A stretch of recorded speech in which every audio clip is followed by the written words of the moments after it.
God of darkness, God of symbiotes নালের origin ভিডিওতে তোমরা গড অফ লাইটের অরিজিন জানতে চেয়েছো, তাই এই ভিডিওতে আমরা গড অফ লাইট ভেনমের স্টোরি জানবো।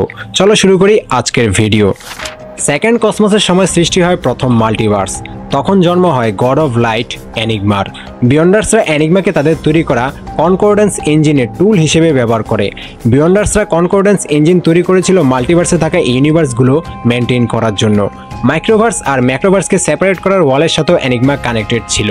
এরপর সেভেন্থ কসমসের সময় ক্রিয়েট হয় গড অফ ডার্কনেস নাল। নালের জন্মের পর গড অফ লাইট এনিগমার সাথে নালের যুদ্ধ লেগে যায়, কারণ তারা ছিল একে অপরের কাউন্টার পার্ট। একজন হলো লাইট, আরেকজন হলো ডার্কনেস। ভিলিয়নসিয়ার নাল আর এনিগমার মধ্যে যুদ্ধ চলে।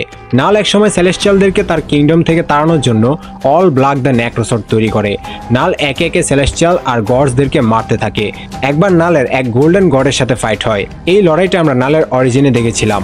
নালের অরিজিন না দেখে থাকলে দেখে নিও, ভিডিওর শেষে এন্ড স্ক্রিনে পেয়ে যাবে। ওই গোল্ডেন গড আসলে এনিগমা মানে গড অফ লাইটের হোস্ট ছিল। নাল আর এনিগমা ফাইট করতে করতে নিচে পড়ে যায়। তখন নালের all black the Necrosword Gorr the god butcher পেয়ে যায়। এর কারণে গড দ্য গড বুচার অনেক পাওয়ারফুল হয়ে যায়। এদিকে নাল একা একটা জায়গায় গিয়ে পড়ে। তখন এনিগমা হেরে যায়, কিন্তু মারা যায় না। এরপর এনিগমা বুঝতে পারে তার একজন নির্দিষ্ট হোস্ট দরকার যে নিজে থেকে অনেকটা পাওয়ারফুল। তখন ইয়াং এনিগমা নিজেকে একটা গডে পরিণত করে, গড অফ লাইট, যে অন্য একজনকে নিজের হোস্ট হিসেবে বেছে নেয়। এনিগমা যাদের সাথে বন্ডিং করে তাদেরকে ডাকা হয় ক্যাপ্টেন ইউনিভার্স। এনিগমা অনেকের সাথে বন্ডিং করে ক্যাপ্টেন ইউনিভার্স হয়েছে। এনিগমা যখন হোস্টের সাথে বন্ডিং করে ক্যাপ্টেন ইউনিভার্স হয়, তখন একটা স্যুটও চলে আসে, যেটা ক্যাপ্টেন ইউনিভার্সের সিম্বল। এনিগমার একটা পার্ট মূলত ইউনি পাওয়ার, যে এভাবে হোস্টের সাথে বন্ডিং করে। তাই এনিগমার আরেকটা নাম হলো দি ইউনি পাওয়ার। ইউনি পাওয়ারের প্রথম হিউম্যান হোস্ট হয়েছিল রে কফিন। ব্যারন কার্জা যখন মাইক্রোভার্স থেকে আর্থে ম্যানেজ করতে আসে, তখন ইউনি পাওয়ার কফিনকে হোস্ট হওয়ার জন্য অফার দেয়। কফিন এই অফার অ্যাকসেপ্ট করে। এর মাধ্যমে প্রথমবারের মতো ক্যাপ্টেন ইউনিভার্স অ্যাপেয়ার হয়।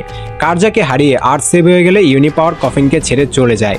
এরপর ইউনি পাওয়ার আরও অনেকের সাথে বন্ডিং করে ক্যাপ্টেন ইউনিভার্স হয়। প্রোটোসিম্বায়ট মিস্টার ই যখন আর্থের সানকে ব্ল্যাক স্টারে পরিণত করার চেষ্টা করে, তখন ফর্মার হোস্টের মৃত্যুর কারণে তার ছেলে স্টিভের সাথে বন্ডিং করে ক্যাপ্টেন ইউনিভার্স হয়ে ফটোসিম্বায়ট মিস্টার ই এর সাথে লড়াই করে। এই লড়াইয়ে মিস্টার ই ধ্বংস হয়ে যায়। এরপর Enigma Force Gabriel Vargas, Hulk, Daredevil, X-23, Susan, silver সার্ফারের সাথে বন্ডিং করে। এরপর নাল তার জেলখানা ক্লিন্টার থেকে বের হয়ে আসে। নাল বের হয়ে এসেছে মানে ভয়ঙ্কর বিপদ। নাল পৃথিবীতে অ্যাটাক করে। তবে নাল এবার শুধু সিম্বায়ট ড্রাগন নিয়েই আসেনি। নাল সেলেস্টিয়ালদেরকে সিম্বায়ট দিয়ে কন্ট্রোল করে আর্থে অ্যাটাক করার জন্য নিয়ে এসেছে। নাল পৃথিবীতে পা রাখে। এবার নাল অ্যাডি ব্রক বা ভেনমের জন্য আসেনি। নাল এসেছে অ্যাডির ছেলে ডায়লানের জন্য, কারণ অ্যাডির ছেলে ডায়লানের মধ্যে নালের একটা অংশ রয়েছে। নালের উপস্থিতি টের পেয়ে ডায়লান তার বাবাকে বলে, আমার মধ্যে নালের মতো পাওয়ার আছে, আমাকে লড়াই করতে দাও। কিন্তু অ্যাডি বলে, আমার কারণে তোমাকে এসব ফেস করতে হচ্ছে। অ্যাডি তার ছেলেকে বাঁচানোর জন্য একটা সেফ রুমে নিয়ে রাখে। এদিকে অ্যাভেঞ্জার্স, এক্সম্যান সবাই মিলে নালের বিরুদ্ধে ফাইট করতে যায়, কিন্তু নালের আর্মির সামনে সবাই তুচ্ছ হয়ে যায়। নালের বিরুদ্ধে লড়াই করার মতো কোনো শক্তি হিরোদের কাছে নেই।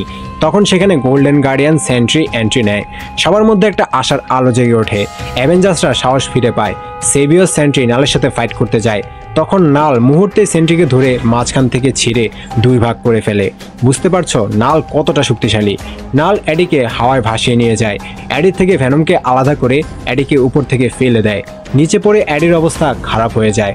স্পাইডারম্যান অ্যাডিকে দেখে তার ওয়েব দিয়ে মুড়িয়ে হসপিটালে নিয়ে যায়, কিন্তু অ্যাডি হসপিটালে মারা যায়।